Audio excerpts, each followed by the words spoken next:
Hello, millionaire farmers. Welcome to another episode. Remember, in October of 2024, I told you guys I was embarking on farming, agriculture, and it was quite a daunting move. Of course, it was quite a very, very bold step for me because I work, I do a lot of digital stuff.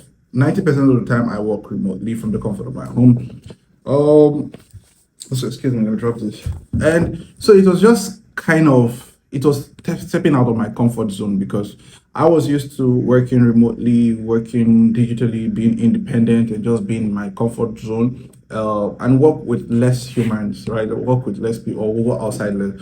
But I took on this decision, and to be honest, it has not been extremely rewarding yet, but I'm going to just say that I am pleased that I took this step now, because you're going to get it to a point in your life where sometimes it's not just about making money, it's about saying that I'm going to do this and you actually get to do it, right?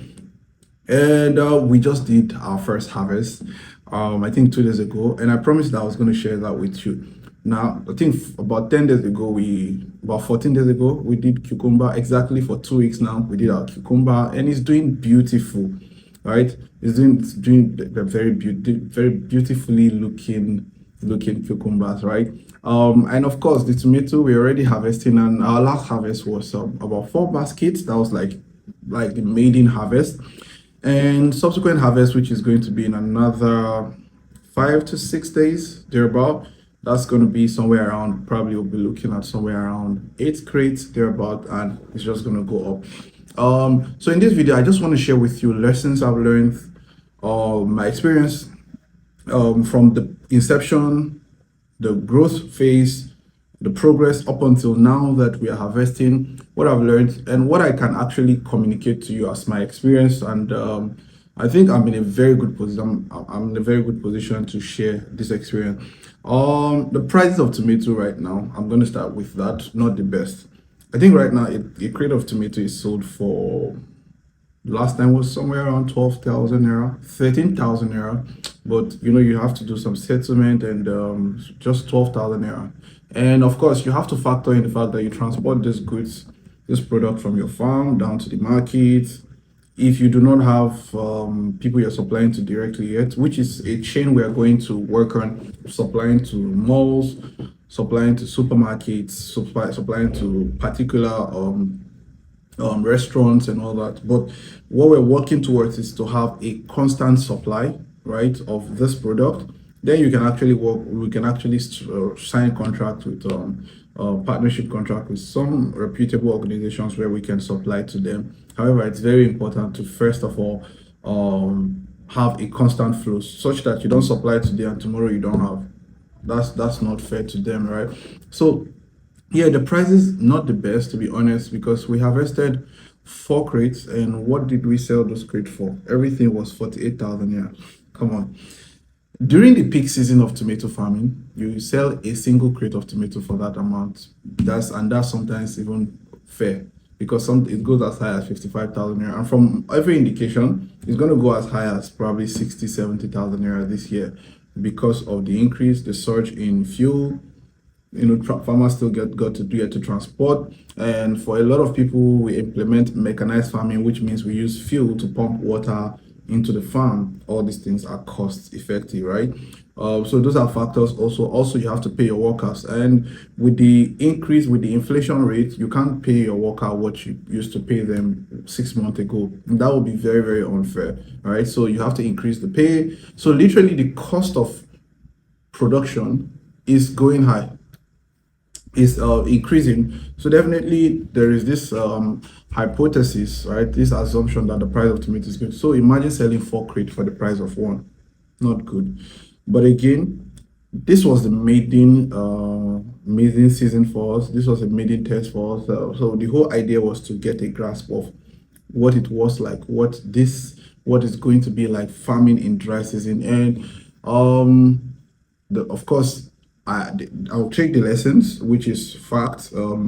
It's a learning curve. We learn from the experience. I've learned so much, and with the next season, which we're starting in a few, which is starting February down to April, May, June, July. I've learned so much to go through that season, which is usually the peak season of tomato farming because we start harvesting somewhere around May, June. The prices of tomato skyrocket, and you get to sell for good price. So, like I said, at that point, you can sell one crate for the price of four, right now, right? So this season is clearly not for profit. That's one thing I'll tell you. So it's not for profit. Will I advise anybody to farm this season? In any scenario, yes and no. Which is what season am I talking about? I mean anything from late September or October, November, late September, October, run away from tomato.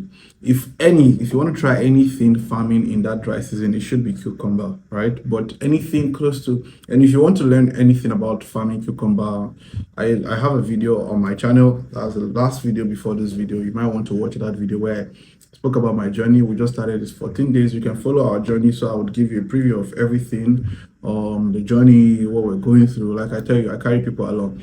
So would I advise people to farm? Yes and no. Now, no, because most likely it's going to be very, very excruciating. The weather is very harsh.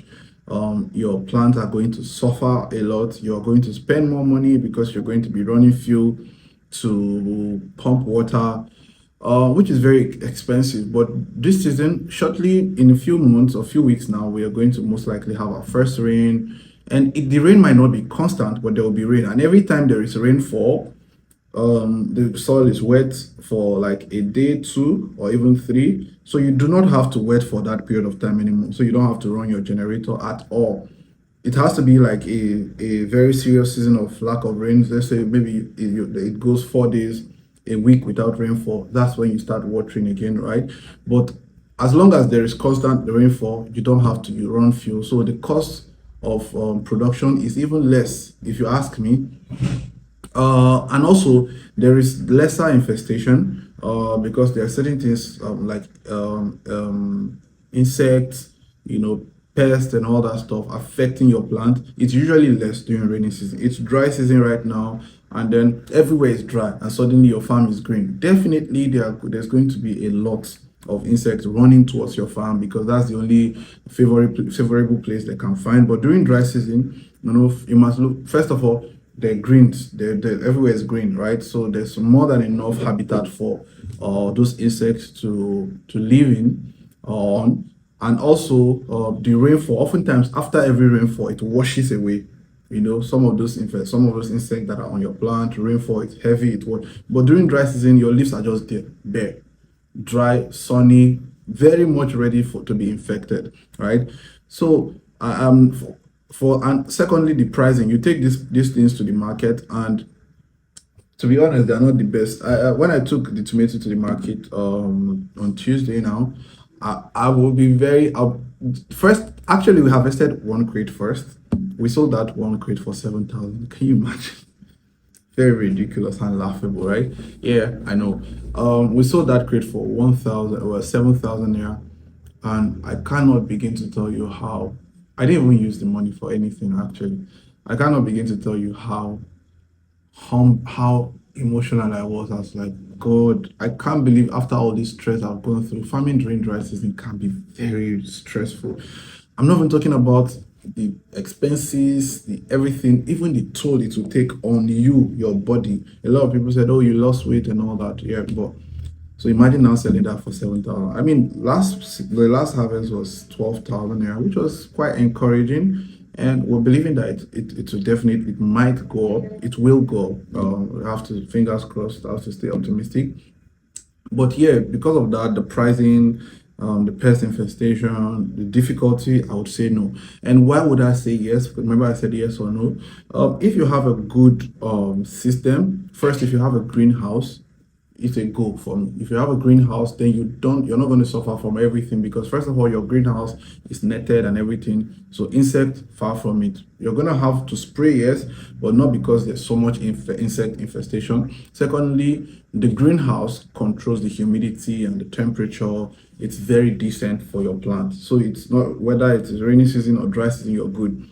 Thirdly, you're already using irrigation, so you use it in your greenhouse, so you don't really need water. Even if it's during rainy season, you have a greenhouse, rain is not going to penetrate your leather lining down to your plant. You're still going to use irrigation system. So either way, greenhouse is decent, right? Your production will be fine because the weather affects production. The tomato we've been producing, the sizes are not really, maybe it's because of the first few harvests, but so far the sizes have not been the best, not been the best. So there's this hack we do where you harvest the ones with smaller sizes, put them underneath the crate, and then the bigger ones you put them on top. But a very interesting thing happened when I took it to the farm, the market the other day. So the guy that was wheeling it in the wheelbarrow, it kind of spilled, so it fell and everything poured on the ground. Had to. So in that moment, I'm like, oh my god, I just have my secret just out there. Yeah, but that's by the way. So yes, I would say that if you have a greenhouse, another reason why I would say yes is if you have a partner or people you have an agreement with that you supply to them regularly. So it doesn't matter whether it's dry season or rainy season, you have to supply them because you signed an agreement that you don't want to disappoint, right? So I would say yes, because oftentimes with those kind of people, the prices stay constant. It's not like, oh, price.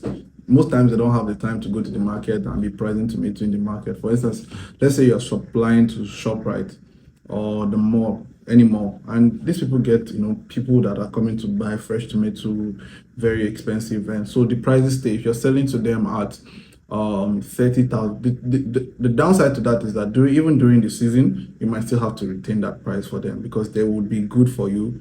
They are good for even when the prices are bad. So if you're supplying for them at 30,000 naira per crate, even during the dry season, they are not going to say, oh, drop the price. It's going to be the same, right? So that's why I would say yes. Also, another thing I think I've learned within this season is that experience is very, very good. Experience is very good. Like practicing farming this season, the first farming season, especially with not having so much guidance, I got to learn a lot. Like I showed you, if you've not watched that, a lot of mistakes I made, caterpillar infection, burning bushes, a lot of mistakes I made, which I'm not going to repeat. Experience is everything. It doesn't matter how much money you have in the bank. I would always advise get experience. It's either you get experience or you get an experienced person to consult an experienced person and let the experienced person take the forefront while you watch, right? You cannot beat experience any day, anytime. It doesn't matter how much you have. It doesn't matter how much if you don't have experience. And experience, you don't learn experience. You practice and gain experience, right? You don't learn, you gain experience. So through your journey, you learn. And now I think I'm better equipped.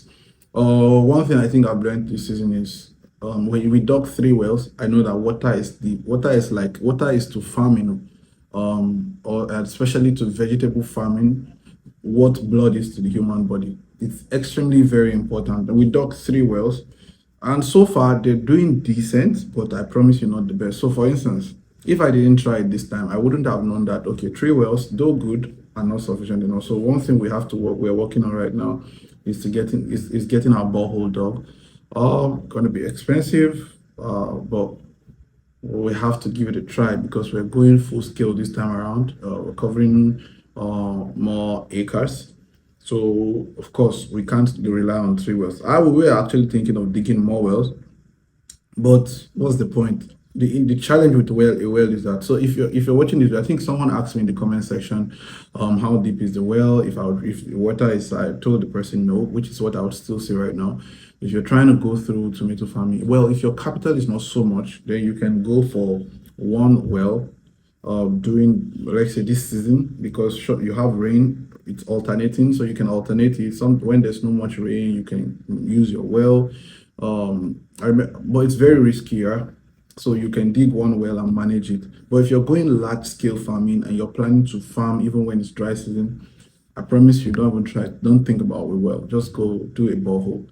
But again, like I said, farming is expensive. You have to count your costs. No man builds a house without first sitting to count his costs. You can't build a borehole because you can't dig a borehole because you want to farm on 1 plot of land. Not even 2, not even 3, to be honest, if in my opinion. Not even 4 plots.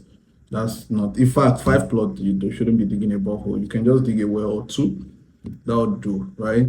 For the profit margin, a borehole is somewhere around 2 million naira average. So you can't be digging a borehole when you're not doing large scale farming and you're not sure that your return can cover for that expenses in at least a farming season. So you're farming for about 4 months. We started since October. We're going to harvest till February. In fact, when we started, they told me 90 days. So somewhere in my head, I'm like, once it's 90 days down like this, you start harvesting. So in fact, it actually distorted my financial balance because I did a lot of projection. So I did certain things and I exposed myself in such a way that, oh, by this time I'm supposed to start gaining money from this farm, this harvest 90 days after, and it didn't come. Imagine it's more than 100 days right now. We've gone past most 100 and something days right days already. And this is like the fifth, we're just headed to the second harvest. So um it's very, very important to count your costs, right? So that's my 2 cents. I hope you found this video very helpful. And if you did, you watched it to this point, please hit the subscribe button, like this video and share so that more people would see it. And I am your billionaire farmer right now. I keep saying this because I know very well that in a very short while, we're going to be doing a huge thing. And you have to stay tuned on this channel. I'm going to be bringing you so much goodies, so much investment opportunities, so much lessons you learn. Farming is what everybody should be doing in Africa. We're not even producing enough for our consumption. And even if we are, there's still a market out there. I was studying today and doing a research about cassava farming. We are the highest producers of cassava. We are the highest, I think, in Africa, and Brazil is the highest in the world. Yet there is still a huge gap in the market. So there is agriculture. If everybody is farming in Nigeria, there's still going to be people to buy, right? So this is a reminder that it's time to start farming.